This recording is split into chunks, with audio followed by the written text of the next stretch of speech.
The 12th Manipur Legislative Assembly has approved demand for grants amounting to Rs.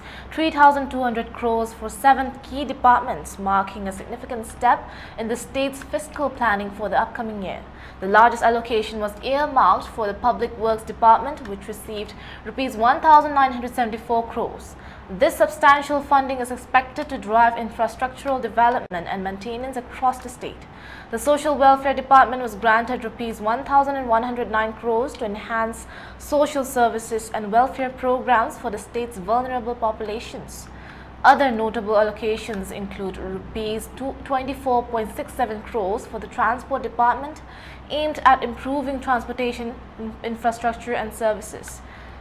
The Fisheries Department received Rs. 89.95 crores to support sustainable fishing practices and boost local fisheries. The Information and Publicity Department was allocated Rs. 19.5 crores. The Corporation Department received Rs. 44.74 crores and the Printing Department was granted Rs. 7.05 crores, each to support the respective operational and developmental activities. These allocations were passed following the withdrawal of cut motions by opposition MLAs, ensuring unanimous support for the state's budgetary allocations. Earlier in the day, Chief Minister N. Biren Singh announced that the majority of the construction work on National Highway 137 has been completed.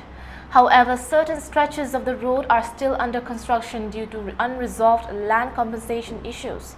The Chief Minister's statement was made in response to a cut motion moved by Congress MLAs during the ongoing 6th session of the 12th Manipur Legislative Assembly.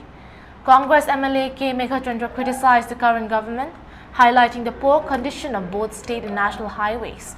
He noted that the Imphal-Jiribam Road, Trans-Asian Highway, Imphal-Dimapur Road and Imphal-Ukhrul Road have seen little progress despite government promises.